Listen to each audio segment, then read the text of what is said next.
Welcome everyone to today's regularly scheduled meeting of the Woburn City Council of March 17th, 2026. Before the meeting begins, if you could please silence your cell phones and note that this meeting is being recorded.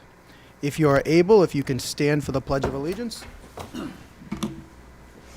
I pledge allegiance to the flag of the United States of America and to the republic for which it stands, one nation, under God, indivisible, with liberty and justice for all.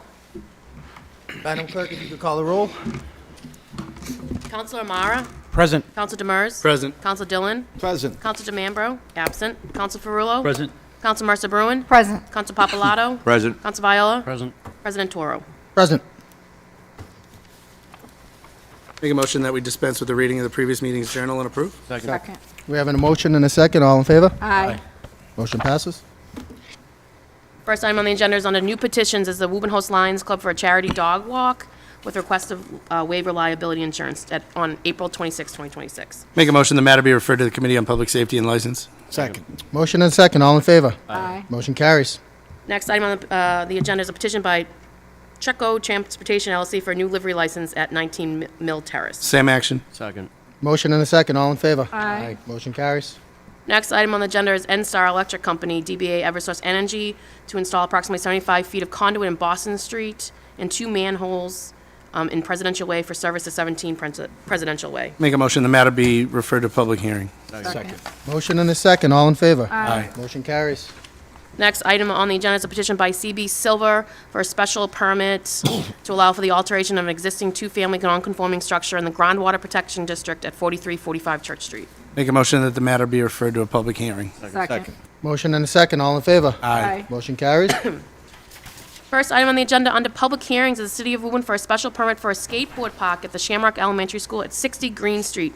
Communication dated March 10th, 2026 was received from John Cashell, the Planning Director. Further communication that was not on the extended agenda dated March 16th, 2026 was received by Council Papalato from Heather Moland, 54A Eastern Ave, regarding concern for the proposed skate park. Make a motion that the communications be received, made part of the permanent record. Second. We got a motion and a second. All in favor? Aye. Motion carries. I believe the Recreation Director is here to present. Hi, Rory.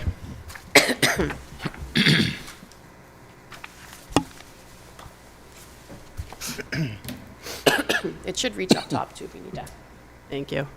Good evening, members of the City Council. For the record, I'm Rory Lindstrom, the Recreation Director for the City of Woburn. I'm here to provide you with an overview of our current skateboard project and the process of how we got here. As many of you know, there's been numerous requests over many years to build a skateboard park in Woburn. What was once just a dream and a hopeful wish for many young residents has now become a reality. I would like to give you a timeline of this current project. This has been going on since 2022. The capital budget for 23 was approved in July or August of 22 for $10,000 for a design for the skateboard park. In October of 22, we signed a contract with American Ramp Company where they came in and held a community meeting with the residents of Woburn at Spence Farm, and also distribution of an online survey. We had probably about 15 to 20 residents attend that meeting at Spence Farm, where we went over different ideas as to what people wanted to see at the skate park, different types of features, as well as they collected a lot of the information on the survey so that they could gauge a design that was geared more towards what we were looking for in Woburn. In March of 2023, former Mayor Galvin recommended that we explore the option of the Shamrock Field as it is centrally located to Woburn Center. At about March 30th of 2023, I sent letters to the residents that abutted the property on Eastern Ave, as well as sent a letter to the Housing Authority asking them to forward that to their members that lived by that area as well, inviting them to the April 13th, 2023 Recreation Commission meeting where this was on our agenda to have this location as our site for our skate park. We had one resident attend that meeting from 39 Eastern Ave who had some concerns that it wasn't a good spot, stating that there were brush fires, kids hanging out there, and some parking concerns. That was mainly her issues with that. After that, the Recreation Commission voted to approve the Shamrock Field as the site for the future skateboard park. Fast forward to the capital budget for FY '25. The skateboard park construction was funded in July of '24 for $233,000 by the City Council. We signed a contract with American Ramp Company for the equipment, delivery, and installation of that for $126,000 in December of '25. We also had to go out to bid for a concrete pad, as we would have to provide the pad for that, for the equipment to go on, which has to be an extensive pad with rebar. Once we went out to bid, the T4 Construction was awarded that contract for about $86,000 and change for that. I know locations are a big issue for this. Our options, we felt, were very limited to locations under the Recreation Commission's jurisdiction. We determined that Shamrock Field was the most suitable site. It is centrally located in the center of Woburn. It is flat and it doesn't have much organized use on the field, with the exception of various youth sports practices and some recreation department programs, all of which we control. The location of the skateboard park will have no impact on our current programming and no impact on any of the youth sports that currently practice there. We still have spots for lacrosse to use their practice, soccer, and Woburn Little League. We also considered Library Field near the basketball courts. However, due to the number of events held there and the presence of the field lighting, we were concerned that it would encourage use later into the evening than intended. The other locations under our jurisdiction, such as Frullo Field, Leland Park, Ryan Field, Whispering Hill, either didn't have the space to accommodate this project, or if placed there, it would interrupt our current usage. Today's skateboard parks across the country attract participants of all ages, from adults in their 40s to young children and everyone in between. These facilities support far more than just skateboarding. Visitors enjoy balance bikes, scooters, bicycles, rollerblades, and other wheeled equipment. Modern skate parks have become a vibrant community space that encourage active play, physical exercise, and social engagement for both youth and adults. This day and age, mental health is a big topic, especially for our youth. Some of the mental and emotional benefits of having a skateboard park for our kids is that it will boost their confidence and resilience, reduce stress and anxiety by providing an outlet for self-expression and a way to relieve stress. It'll enhance focus and concentration, and it'll promote social skills and community engagement. The Recreation Department is enthusiastic about this project and looks forward to bringing Woburn's first skate park to the community. While we recognize that, like any public facility, challenge may arise from time to time, we remain confident that these occasional issues should not prevent us from providing valuable and well-used recreational amenities. Our goal is to offer residents safe, modern, and enjoyable spaces, and we believe the skate park will be a meaningful addition to the city. Right now, I'd like to show you some of the current plans that we have designed with American Ramp Company. It is an 80 by 60 site, which is essentially the equivalent of a basketball court. So it's not a large site.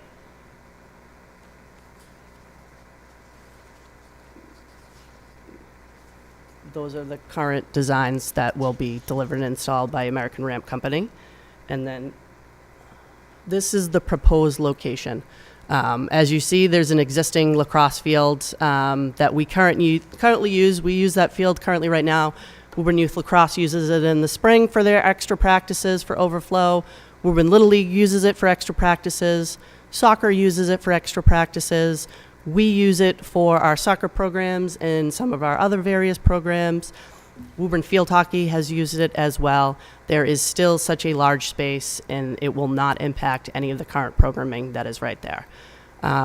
We will also have to connect the 80 by 60 pad to the current walkway there is for handicap accessibility as well. So the further, if we did move it back, the further we moved it back, the more it would cost us in concrete to extend that. If anybody has any questions.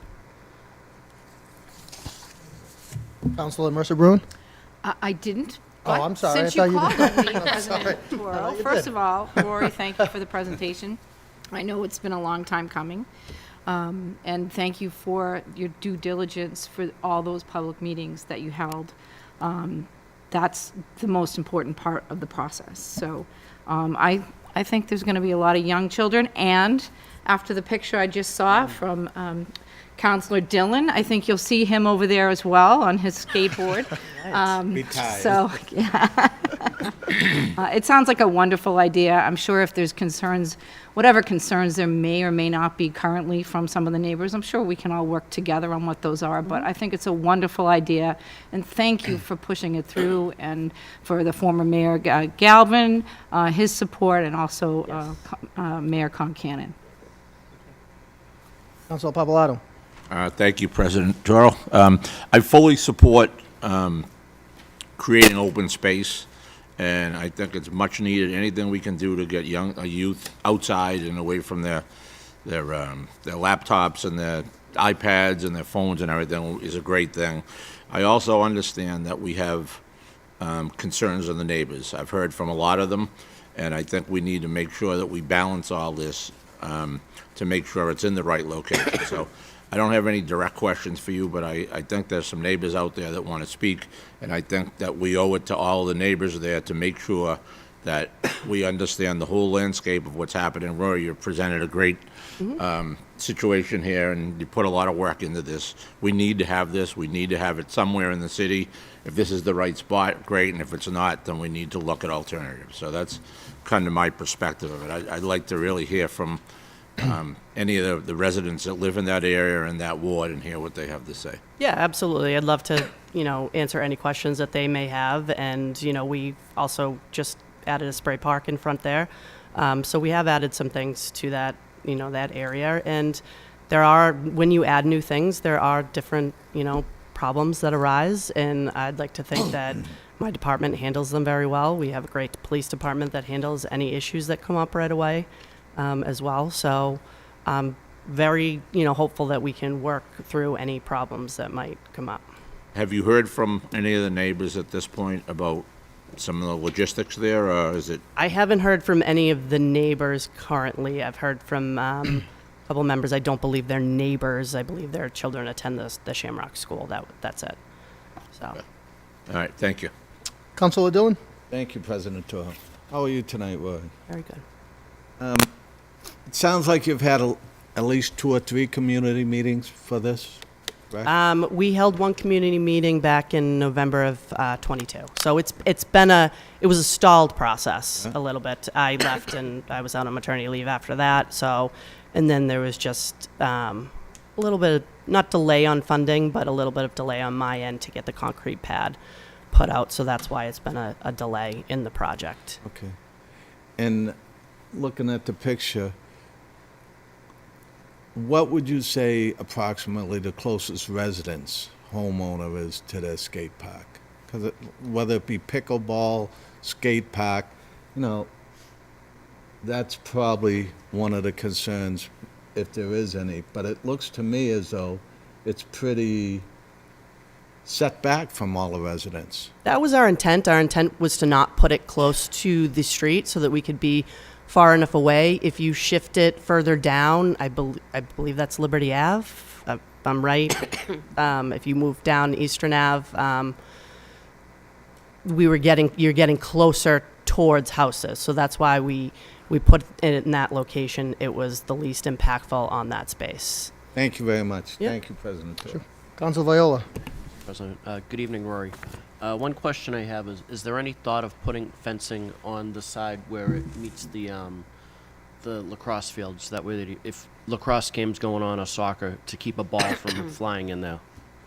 We haven't thought of that. That's something that we can add after. There's also, there is a fence around that playground. It's I believe in at least a 6-foot, possibly 8-foot fence that's around that playground. So there's no issue with, the playground that's there. As well. Okay, thank you. Council Mercer Bruin. Oh, thank you. Rory, I know over at Leland, we have the skating rink. People use it all times of year. To my knowledge, we haven't had any issues over there with things going on at night that shouldn't be going on. I mean, I look at it as a similar thing. It's not a skate park, but it's a, fenced-in area where people play hockey, right? Where you're Yes. going to have a gathering of many people. Do we have any issues over there that I'm not aware of? We haven't had any issues really there. I mean, it depends on the year. It's like we have certain issues in certain parts of towns at different times of the year. You know, we've had issues at Library Field, or we've had, you know, a lot of kids congregating over there. We've had issues, you know, when we had the pool there. We had it depends. Nothing, I guess let me rephrase that. Have we had any issues where there was a big incident in the city, or you know, people's things happening, property being destroyed, or anything like that? No. Not, I would think I would know about those things if they did happen. Yeah. So I asked the question half-heartedly, knowing the answer. But I do understand concerns that people might have because it's yeah. you know, people think of skateboard parks as something you see, you know, in the city, the big cities, right? Yes. But I have watched a lot of different events over the years, and I mean, we wouldn't have snowboarding if it wasn't for skateboarding, right? So at the end of the day, I hope we can all keep an open mind and come to some kind of conclusion where this works for everyone. Yeah. I mean, a lot of other cities and towns have a skateboard park now, so they're not as popular as they were before, where you know, you had to drive your kids to go find a skateboard park. I know Winchester had one for a while. Lexington has had one. Almost every city and town has one. There's a large one in Boston that you can see when you're driving in when you're on the train. Yeah. So they're popping up all over the place because there's a big need for them. And was there any investigation into how they mitigate concerns of neighbors in any of those other places? Not that I'm aware of. I know that there's been noise studies and stuff. They're not any more noisier than, you know, a baseball field. Okay, thank you. Councilor Demers? Thank you. Thank you, Rory, for your presentation tonight. I know this has been ongoing. I mean, I remember 20 years ago when I was in high school, and this was a discussion in Woburn where they were popping around, and wherever the idea came up, it became a no-go. And I think one of the things now in this generation now that I've seen is that if you don't give kids an outlet who want to go ride their bike, they're going to start driving down Woburn Center. They come down the hill right by the Dunkin' Donuts and drive into traffic is fun because they saw it on TikTok.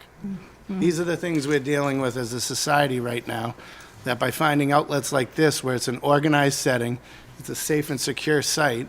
I appreciate actually the location of the proposal due to the fact that also, if we want to keep an eye on it early on, that the police are able to drive up alongside the site and kind of keep eyes on and take a look at it to kind of shy away any types of activities we would want to see. And it's already in a school zone. So that activity that would be going on, that we think would be attracted there, the penalties are increased, folks. You know, that's another thing to consider. So those school zone penalties shy a lot of that type of activity away. But we can't be in a situation where we're looking at enhancing our open space and parks and then having a problem with the people that are going to end up using them. We've had that same debate down at the Clapp School Park. That was the continuation of Fleming Field. Community was calling for that for decades. And then all of a sudden, oh, well, we don't like the people that are using it. So we've got to keep an open mind, be proactive in keeping them as safe locations. But I think this is a good idea. It's something that's simple. But as we all consider as counselors, if there's concerns that we can address that alleviate the concerns of the residents, we're all for it. Let's come together and make this great idea happen without shying away because we just said no based off of things that we could have fixed if we worked a little harder. I mean, like you said, Rory, we've been at it since 2022. Let's make sure we get it right.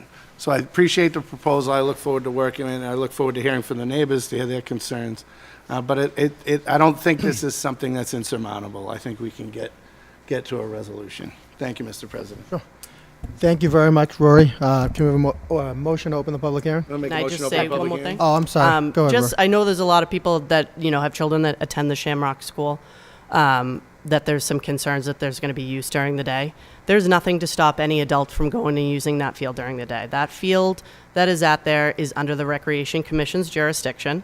It's not under the school department's jurisdiction. That is controlled by us. We have allowed adult groups to use that. We've had some adult groups that have used it for their company field days. So there's nobody to, you can't stop somebody from going and using a public field. Do I think it will be used during the day? Possibly, maybe if there's, older adults. I don't think you're going to find a huge group congregating there. You might find some high school kids going if there's a half day, and maybe elementary school does not have a half day. The school is only out when there's recess going on. I don't know what those exact times are, but the high school gets out around 2 o'clock. My assumption is that a lot of the kids are already back in the Shamrock School. They're not out at recess at 2 p.m. because they're being ready to be dismissed probably at around 2:40. So there could be times where there's out there, but there could be some issues, but there could be issues regardless if there was a skate park there anyways. So, thank you. Welcome. Make a motion to open the public hearing. Second. We have a motion and second open Thank you, public Roy. hearing. All in favor? Aye. Motion carries. Is there anyone in the audience that would like to speak on this matter? Please step forward. Come on up to the microphone, state your name and address, please. Sure, my name is Josh Crancer. I live at 49 Green Street, and I'm more or less across from the splash park, which appears to have been very popular this past summer. My question really is, if they've measured the amount of noise that a crashing skateboard makes, and how far that might dissipate before it gets to the houses on Eastern. Thank you. Thank you very much. Anybody else in the audience that would like to speak on this matter, please step forward.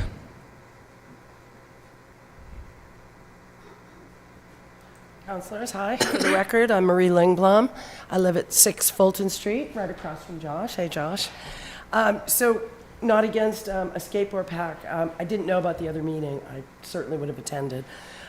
Wondering, I think in general in our neighborhood, we're feeling squeezed, probably like the rest of the city. Development has taken place all over the city. There's 56 units going down at the end of Green Street. Eastern Ave is a big cut through. My street, much to my surprise, I've been there since 2008, is a big cut through. I think you're talking about the splash park, so I see where that is. I feel like we're squeezing. There's not a lot of passive open space. I'm not sure what's going to happen with that Edison building. You and I have talked about that kind of maybe that'll turn out to be passive open space. I see a lot of people using it, and I can see kind of where you guys have it located. It's at the back. It's at the back, so you tried to put it away so that all those uses could be still taken care of. I don't know in this budget, where Josh and I are facing it, like the curb appeal from is the splash park done? Is all the work done? Yes. So I don't know if there's money. There's that little playground there that needs some attention. I don't know if there's money in there to help improve that. And kind of where all the utilities are, it's just a chain link fence. So from the street, and I love the sounds of the kids. I used to love the pools there. I love all that stuff. I think it's great. And I see a lot of folks there. So I don't know about crosswalks or, I worry about the traffic, the noise. I'm not on Eastern Ave. I know that you've looked at a lot of other places, so maybe this is the only place. I'm not here to be a skunk at a garden party at all. Just hearing from a lot of other neighbors, they know I work for the city, they'll ask me questions. So I just came tonight to learn more because I didn't know about the other meeting, and also to say that we do feel squeezed. And passive open space in the South End is not, you go down Fowl Street, it's just everywhere you go, you're stuck. There's a new church down there. I don't know how many Woburn residents go to the church, but it's hard to get around. So I don't imagine there's going to be tons of cars because of a skate park, but just in the whole picture, and then that area in the front of the skate park, if there's a way to tie in some improvements there, like where there's an opening in the fence, and I see kids coming across the street. I think it's because of ADA, because I know that this has come up over and over again, it's really not part of this, but the crosswalk is away from it, and I see kids crossing the street, and Green Street's really busy, so maybe there could be some, you know, this neighborhood has been through a lot. From 1913 to the 60s, it was mined for quartz and other minerals, and we deal with a lot of industrial things, so feeling like things are being squeezed in, but I see the size of the park is not what I thought it was, like what you envisioned, like what you said. So I'm just here to talk about it, and Rory, thanks for your efforts. I know that you looked at a lot of other places and stuff, so if we could take a look at the whole thing as a whole, you know, and all the issues with the splash park have been resolved and stuff like that, so. Anyway, I just ask for your consideration. If I'd be happy to sit and weigh in on any other issues. So I'm not saying I'm against it, but it feels squeezed. And I do see a lot of people using that green space. So anyway, you know, there's public housing on either side, where there's 100 units in the federal and another 50 on the other side. So maybe, like you said, you want to have a place for kids to be outside. Mixing of older kids and younger kids. I mean, I guess if I was a parent, I understand about that. I did think about that. But anyway, that's my input, and if there are any other meetings to discuss it in any way, that if it could be part of that budget to maybe clean up that other one as part of it, would be great. Thank you. Thanks, Marie. Thanks, Mary. Please state your name and address. Hi, my name's Peggy Perkins. I live on Gardner Ave. I grew up on Liberty Ave. I have a grandson, now 30, still a skateboarder. He now lives in Colorado because he does it all. Snowboard, the whole, you name it. I used to have to drive this kid all over, from Salisbury Beach to New Hampshire, to Maine, to skateboard, to Boston, wherever they had a skateboard park, because I did his daycare. So I used to drive him wherever he could. Now, we went to Colorado, okay? They had a skateboard park. They had from young kids to old people. Everybody that was there pitched in and showed people, young ones, how to skateboard. It was awesome. New ones, old ones, it was fantastic. A lot didn't go wrong. You know, it gave kids away. People just sat and watched. It was awesome. I mean, I would never do it. Not for life of me, you know? But it was good. It got kids out. It got people out. I mean, it's in the middle of 2 housing projects. It's not on Green Street. I mean, Easton Ave is a cutthroat. I mean, I lived there all my life. I know what it's like, you know? And it still leaves room. I mean, all the sports still have plenty to play. And they're not using it every day, because I drive Easton Ave every day. So, I mean, they use it, you know, but it's not going to be, you're not going to see 50 kids there every day. You might see 10, you know, but then some days you might not see any. But you get kids out. You get them out of the house. They might take their scooters down there to start, you know, and you'll see parents with them, you know, and I think it's a great idea, as long as that skateboard park, because it's going to be wood, right? Yeah. Yeah, that has to be maintained. Ma'am, you can just direct your questions to the council. That'd be great. You know, so it has to be maintained, but I think it's a great idea. You know, I think with this going to be a lot of kids, I think it's awesome. I think it's a great job and a great spot. Thank you. Thank you. Thank you. Anybody else in the audience like to speak on this matter, please step forward. Seeing no one?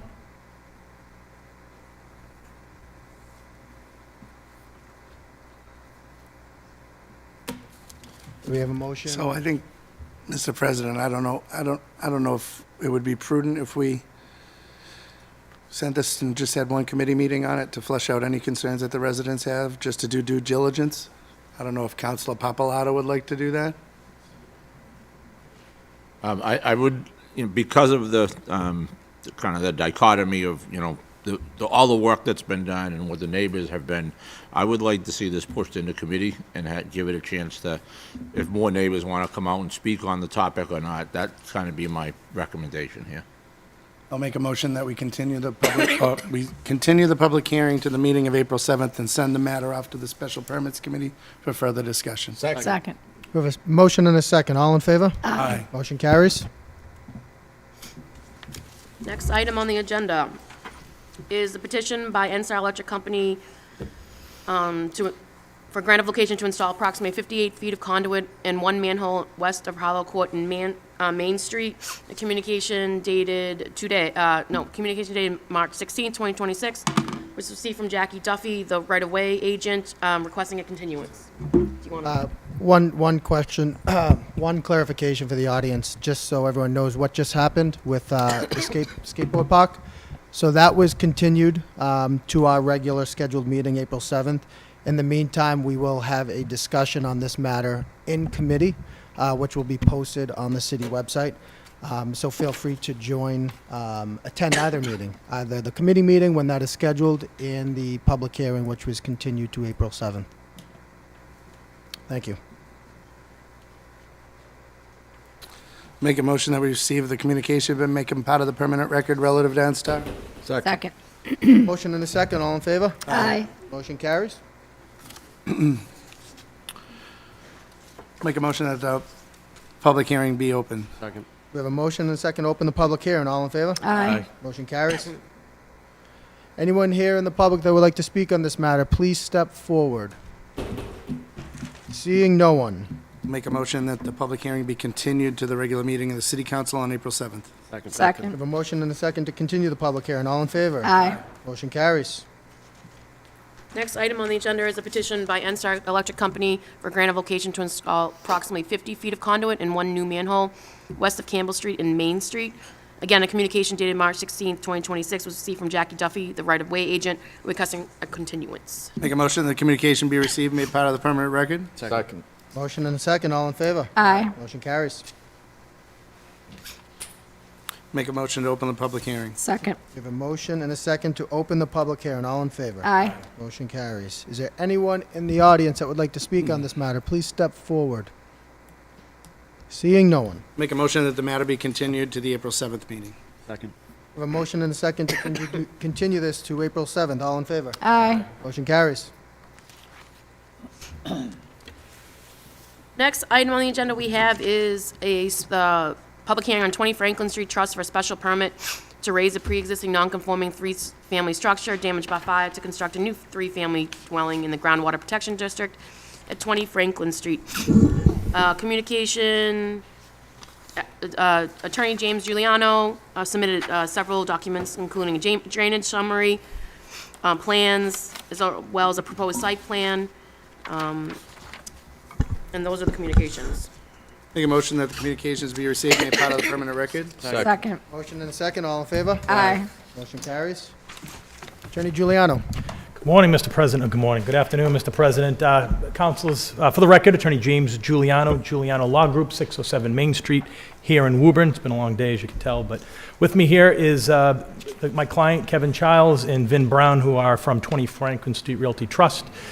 As the council is aware, we are seeking a special permit under section 5.1.69 to raise the existing three-family residential structure and rebuild a new residential structure, three-family. As you are probably aware, about a year and a half, 2 years ago, the place was severely damaged. If you've been by it, I would say more than 2/3 of the building is damaged because of that fire. So we're looking to rehab that.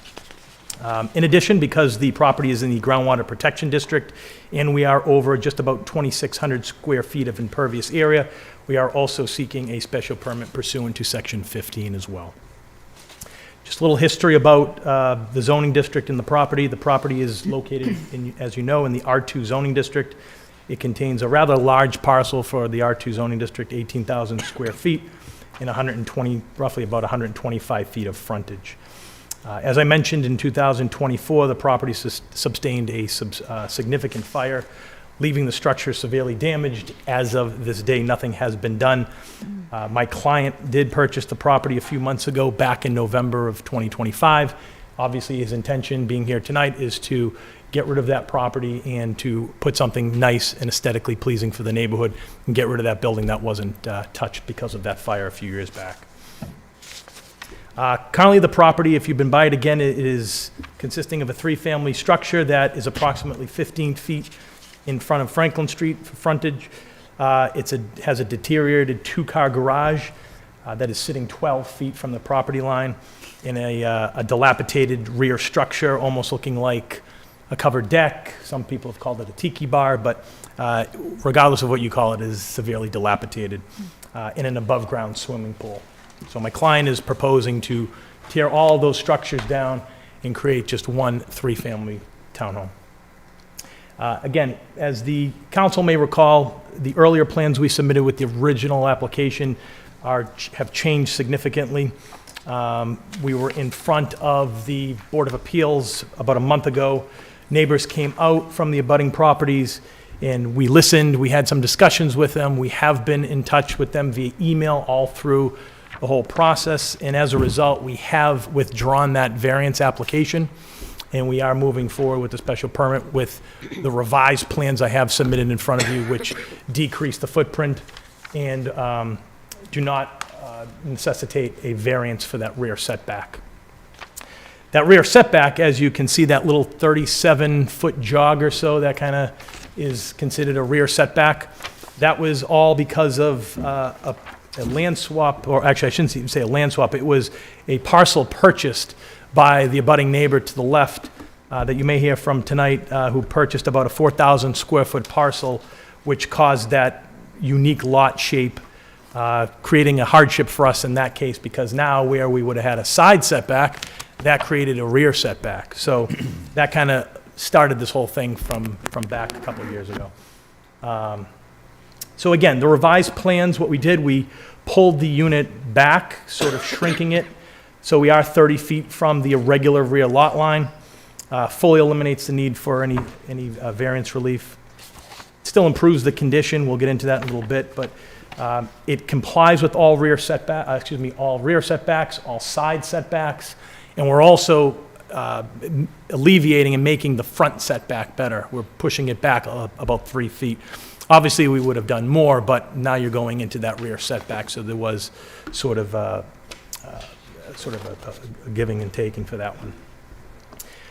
Height requirements, all the open space requirements, everything is met to current code as well.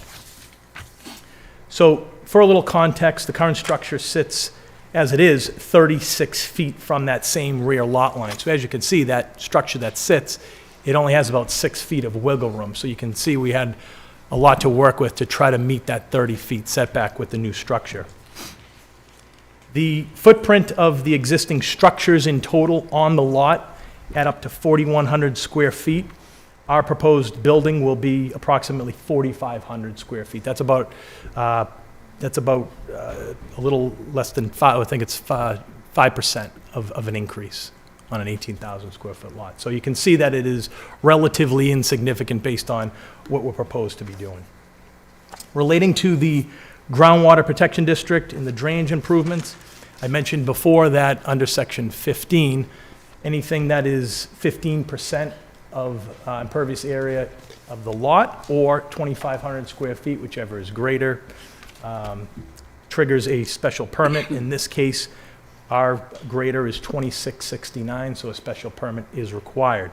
What does that mean? That means basically we have to improve the conditions of the infiltration. So we are infiltrating all of the roof runoff. Now, back up a little bit. None of the site is infiltrated at all for water. Not one structure. It just goes on the roof, goes wherever, goes on the lawn, goes wherever. There's a significant, if you look at the topography maps, there's a significant drop, which would have been a good argument for our variance, but there is a significant drop, which means erosion, which means flooding. So that is all going to be eradicated because we are infiltrating all of that roof runoff, okay? We're also infiltrating pretty much almost everything, except for a little bit, about 1,000 square feet. So not only are we at below the 2,600, we're pretty much at about 1,000 square feet that is left for drainage. So we've significantly increased the site as far as all water and infiltration goes. So in summary, what we're looking to do is we're improving the drainage and groundwater recharge on the property. We have drainage reports that support that as well from our engineer that we submitted. We bring the site into greater conformity with the rear setback, with the side setbacks for sure, and then with the front setback. Our concern with the front was that, obviously being 15 feet off, you get a car that drives off, you're almost in the street before you even, go into reverse. That will alleviate a little bit of it. I'm not going to say it's going to completely fix it, but we did as much as we can without going for a variance. I think hearing the neighbors encroaching upon that rear setback was a concern, and that was the main focus, and that's what we tried to accomplish, in which we did. Because this is a new site, obviously all the upgrades will be done to the utilities. We have to look at the infrastructure. There is water flow that we have to look at, being a new three-family that requires fire suppressant now under the code. So all the utilities will be upgraded on site. The house was built, I think about 1880, so all those drainage pipes and those supply lines are all relatively old. So that'll help the neighborhood as well. We'll enhance safety, as I mentioned, create a safer environment, space from the roadway. And lastly, my client has confirmed with this project that he will be creating condominiums, which I think is important. Legally, it has no bearing whether it's an apartment or a condominium, but I think just as a social aspect that we have people that are now going to be invested in this property. People are going to take care of it more so where if they were just going to rent it and leave it, they may not do so. And that's very important, I think, to my client to make sure that he puts something in here that is not also, advantageous to him, but advantageous to the neighborhood to make sure that the safety and the aesthetics are well maintained. Relating to the department comments, I think we saw the planning department, basically no concerns have been raised. And DPW, Jay Duran, Superintendent Duran has mentioned the drainage calcs have been submitted, as I mentioned, but it is an incomplete application. We'll find out soon. I think Commissioner Quinn has decided for the first time, I seem to be the first on certain things, but we are doing departmental meetings. And the first one will be March 25th, next Wednesday at 10 o'clock. I think Councilor Dillon is aware we'll be there as well. And obviously the purpose, going back into sort of outside of this application, but at a macro level, getting everybody on the same page in the city so that when it comes to the city council for that one approval, there's no inconsistencies with the special permit in all the departments. And we're very happy to do that. I think that's a great thing. So that being said, we would request that this go to committee. I don't know when the next committee meeting is. I'm hoping it's after the 25th. I think the committee meeting would be more productive if we had that departmental meeting. Could go into the committee meeting, sort anything out, and then go to the next meeting on April 7th. So that being said, I got my client here. We can certainly answer any questions that the council has at this point. Thank you. Councilor Dillon. Thank you, President Toro. This is my ward. First off, Attorney Giuliano, thank you for taking the many phone calls from me regarding this.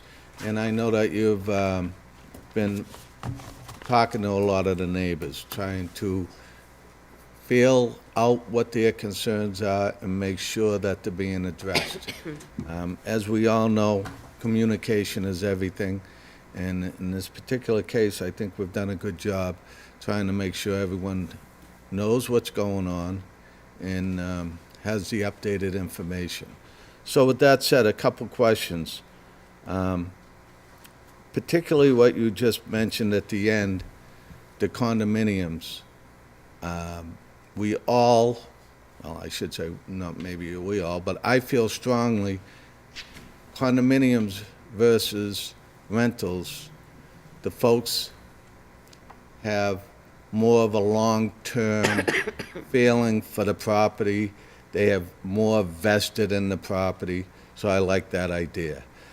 With that said, the basements in all three of these units, they are part of the egress, correct? That's correct. So these basements that are part of the egress in the future could not be an ADU? No, because we need that second egress for the primary residence. So as they stand now, they cannot be an ADU. That's correct. So I look at this, and I've reached out to the building commissioner because there was some concern with the neighbors, whether it was a legal 3 or a 2. And just for the public's information, there is a letter in the file that states Commissioner, before Commissioner Quinn, had Commissioner stated... Paris, I believe it was, yeah, Commissioner going back about Paris 40 that years ago. he deemed it as a 3-family. So I want to look at that a little bit, because with today's ADU law, even if it wasn't a 3-family, the developer could have submitted some plans where it would be 2 townhouses and a 900-square-foot ADU, which would certainly scream out rental rather than home ownership or condominiums. So if you see where I'm going in this direction, it's, if it does end up as condominiums and townhomes, not that it's impossible, because by right, I believe they still could do an ADU in the back if possible, but it would require quite an investment that most people won't do. So my train of thought here is, we're going in the right direction if we want to look at a property that in the past has been not the best neighbors to some of the neighborhood. And at least now I'm hoping that we can get in the direction after the department head meeting, which I'm very excited about, trying to get that going again and work out any of the kinks before we come to a committee or even a city council meeting. But it's a step in the right direction that we can all look at this and say, this is home ownership. This isn't rentals anymore. Is it larger than some people want? I understand their concerns, but now that you're not asking for the variance, it meets all the side setbacks, front setbacks, rear setbacks. You know, kind of is what it is in that aspect. So that was my couple of points. I have all the square footage broken down from the first plan to the final plan that's been submitted. I don't think I have to go into it. I've also talked to Attorney Salvati and his thoughts as far as the merit of the special permit, and his feelings were, if it meets the side, front setbacks and such, you know, it is, again, more than likely a good permit. So with that said, I'm willing to listen to the neighbors and help out however I can, and encourage them to come to the committee meeting, and I will reach out to anyone who's reached out to me, or more that reach out to me in the future, and let them know how the department head meeting goes next Wednesday. So that's what I have. Thank you, President Toole. We have a motion to open the public hearing? Well, Just have a few follow-ups. So, Attorney Giuliano, so the existing impervious area currently on the site is 4,153 square feet? That's correct, with all the structures. And with the proposed changes and localized infiltration system and the runoff going into your holding area on site, that brings that down to 1,113. Of impervious area, of impervious area, correct. So the footprint, just the footprint of the new structure is 45. So again, it's about 400 square feet different from, or greater than the existing footprint. So in essence, you'd be creating better drainage than exists? 100%. All right.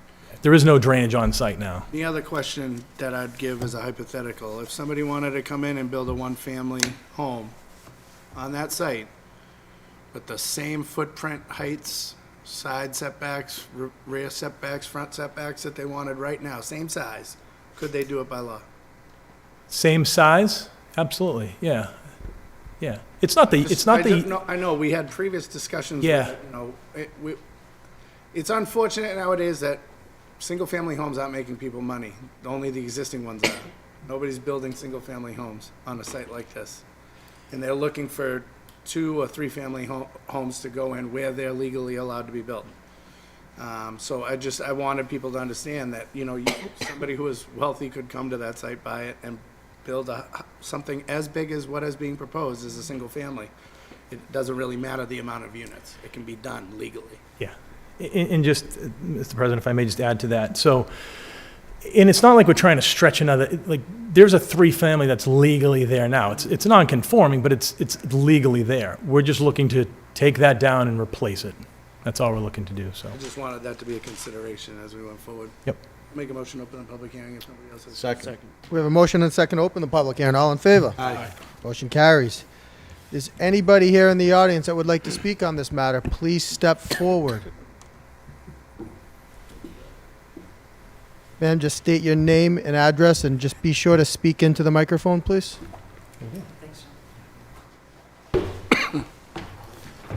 Hi, I'm Liz Pasek, 16 Franklin Street. You can adjust that microphone if you'd like to, so. Is that better? Oh, just saying, it seemed like you were reaching for it, so. Liz Pasek, 16 Franklin Street. Been there for 38 years. Happy St. Patrick's Day, everyone. I listened to what Mr. Giuliano said, and I do appreciate all the information that's been sent back and forth, and to the builder who listened to our concern, because the variance for the setback was really significant. It was 15 feet, really closer to our backyard. But I'm a little confused at they're presenting the fact that the house is smaller than what he had before. So this was a picture from before. So it's now 6 feet longer toward our property. So basically, he took a long, skinny unit and smushed it. So it got shorter and fatter. So it got wider.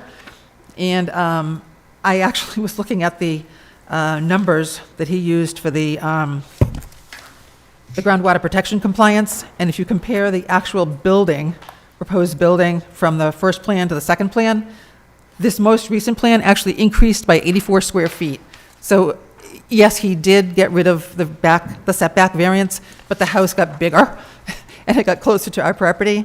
And I don't hear him saying that that he has the frontage setback. I think he is still short by 6 feet, and that seemed to, I don't quite understand all the laws. I've been reading a lot about the zoning, but, it just seems with, the ordinance, 7.6 for reconstruction, there's specifically, if you're going to knock it down, you have to be conforming, and it seems like that, that setback has not yet been met.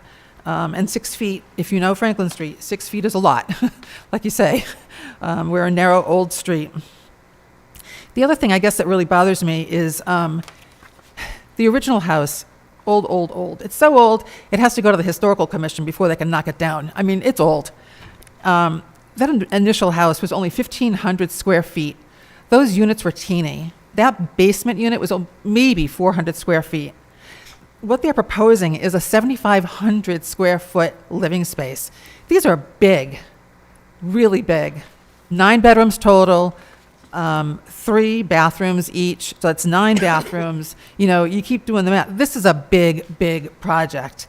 So it kind of kills me to say, well, it was grandfathered in, it was a 3-family. It was a 3-family house. It is now a huge set of townhouses.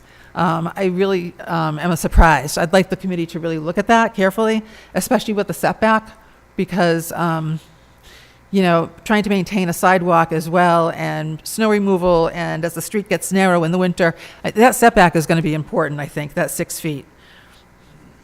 So, the other thing is, you talk about, under the other ordinance that's being cited, the 7.3, and the detrimental and the shape and, the appearance and everything of the house. You look at it, it's very, very modern. And, recently you drive around Woburn and there are a lot of builders building really nice duplexes. They've come back. They were really useful, very family-friendly property. But this is very, very modern. It's got a metal roof. It's got vertical siding. It doesn't seem like it's really going to fit in. And like I say, this, which I think showing neighbors shocked them, is now actually 6 feet longer in this latest site plan. So it's a lot of house and a lot of cars and a lot of people. We lived next to it, and pretty much all the units were occupied by two people, father, son, boyfriend, girlfriend, whatever combination. It was a busy piece of property in that little area. They had that big driveway in front. They parked in the front lawn. They parked on the sides of the house. And I'll tell you, I'm a little concerned because I know legally they've met the 2 parking spots. You got one in the garage, one in the driveway. But if you have 3 bedrooms, you're going to probably have a lot of situations where you're going to have more than 3 cars. And Franklin Street, as everyone knows, is a no parking. So I see a lot of grassy areas potentially on the sides being extended parking areas. That's a concern. So, I think that those are some things I really would like the committee to consider. The other thing is, I have to say it was a little discouraging to hear we created the hardship when we bought the land from our neighbor when we moved in. We actually bought a chunk of land and actually wanted to buy more. And it was our surveyor who was saying, you can't go any closer to the garage because you have to leave a setback. So we did the right thing. We actually didn't push to buy more land. But now we're being used as the hardship because we bought the land. It has been bought since like 2003.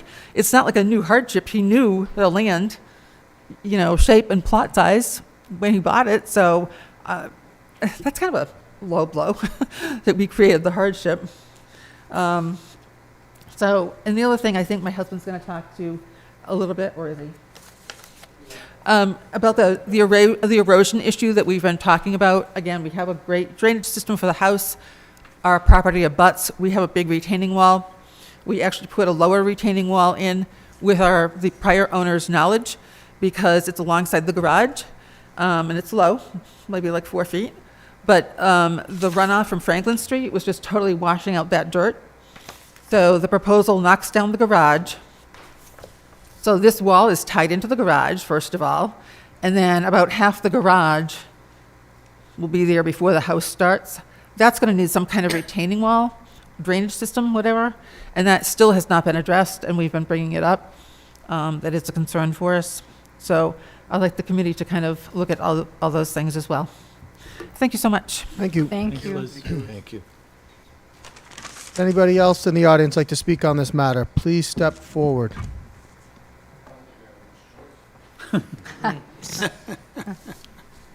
Mike Pasek, 16 Franklin Street.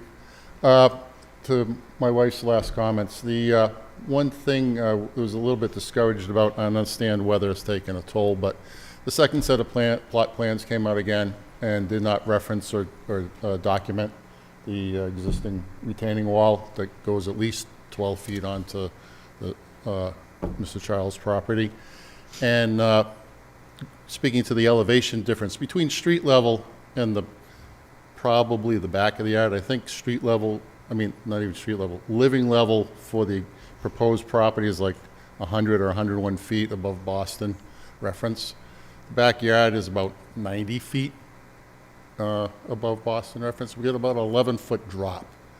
That drop happens in about 6 feet. So that retaining wall is there. We have perforated pipe and outflow drains in that wall to bring the water from the flat surfaces, that existing driveway that'll be raised.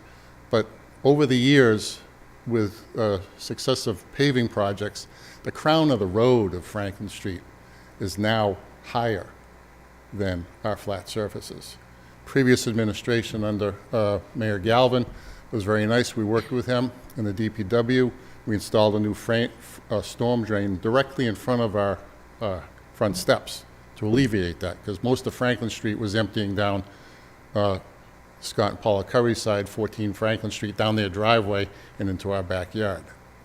So we need to really enforce with committee that we, document the height, the extent of the existing retaining wall, and how any new construction on the property will tie in that wall. The existing drainage plan is awesome for the impervious structures proposed, but it totally lacks picking up what are we going to do with the street flow, and how are we going to tie in and preserve the existing wall that's there.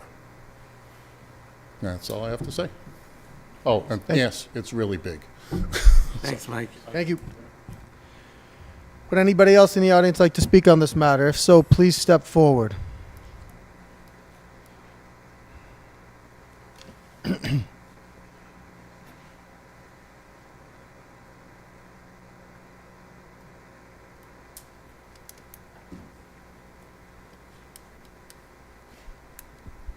My name is Catherine Shaughnessy, and I reside at 31 Scott Street in the Hammond Square neighborhood where this project is.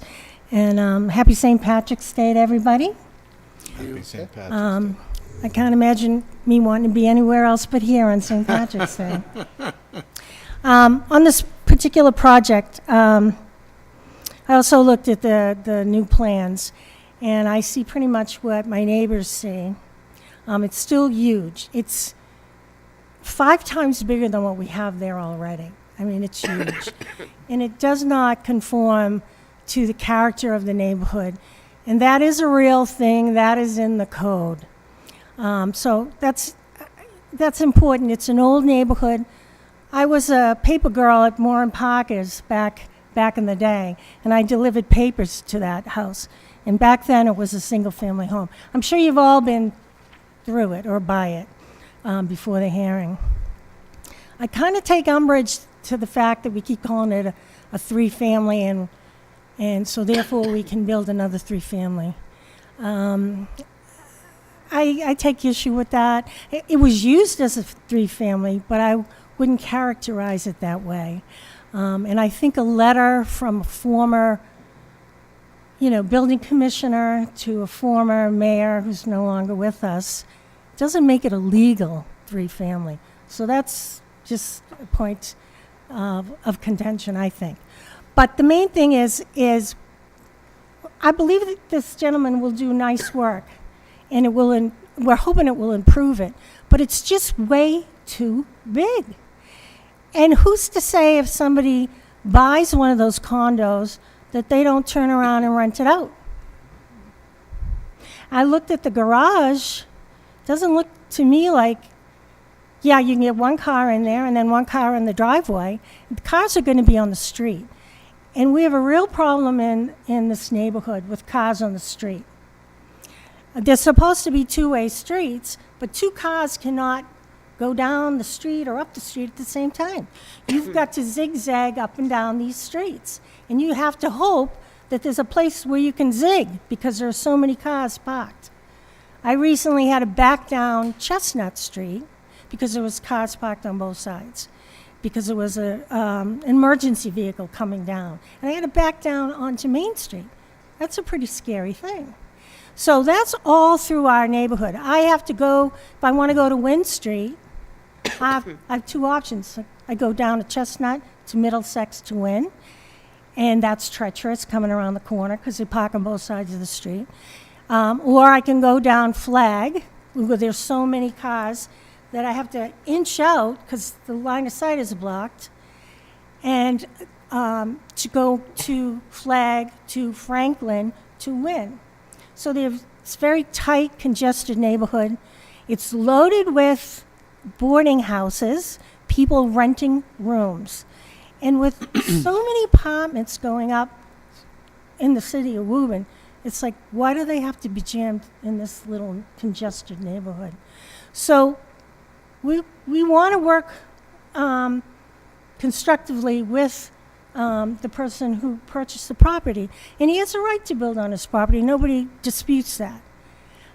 We just want it to fit and conform in the neighborhood, something that'll be good for the neighborhood, and it will still be a good return on investment if you put in what I call a normal side 2-family house like so many others in the neighborhood. So thank you very much. Thank you, Catherine. Is there anyone else in the audience that would like to speak on this matter? Please step forward. Again, please state your name and address for the record and speak into the microphone. Joyce Shaughnessy, 7 Plimpton Street.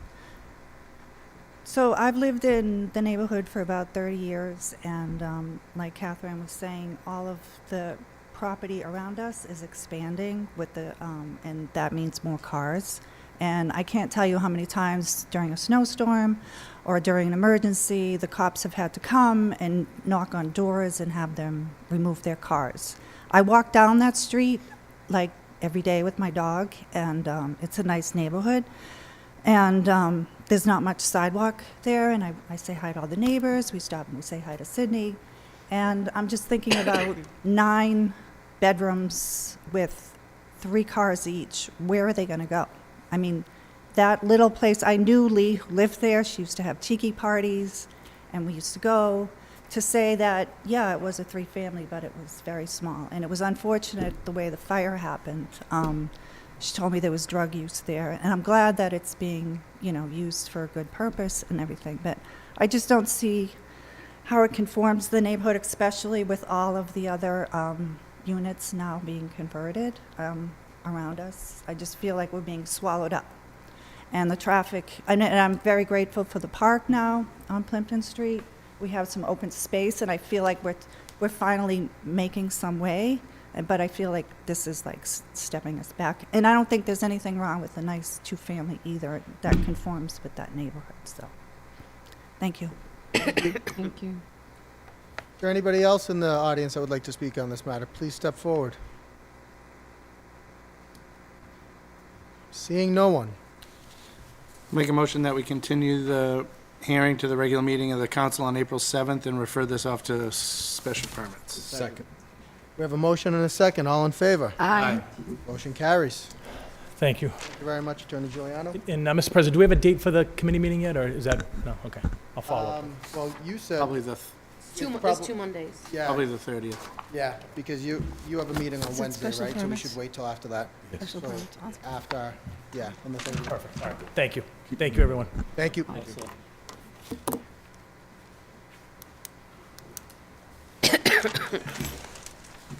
Thank you, Joe. Next item on the agenda we have is under appointments and elections. It's a communication dated March 2nd, 2026, was received from His Honor the Mayor, Michael P. Concanon, regarding the reappointment of Daniel J. Gately to the Woburn Housing Authority Board. Make a motion the matter be referred to Committee on Personnel. Second. Motion and second. All in favor? Aye. Motion carries. Next item on the agenda is a resolve regarding Kindness Day.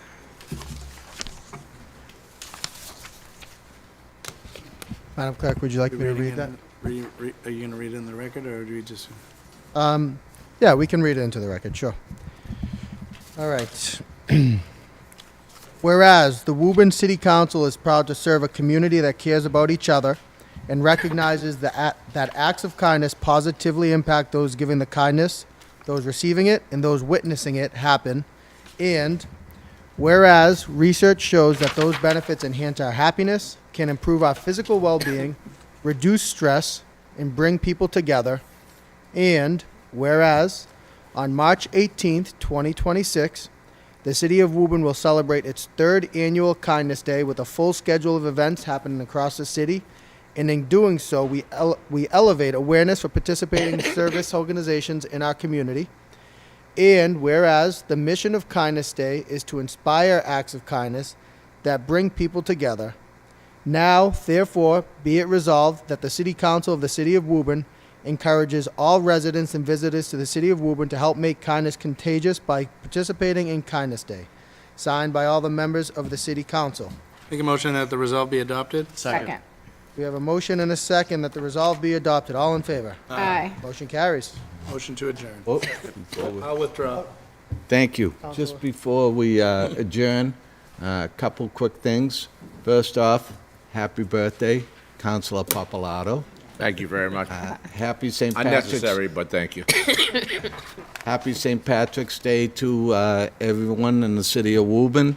And not lastly, but certainly not least important, good wishes and quick recovery to our councilor, demanding for a quick recovery after recent surgery. Absolutely. For sure. Thank you. For those. Thank you. Motion to adjourn. Second. Second. Motion and a second to adjourn. All in favor? Aye. Carries. Thank you.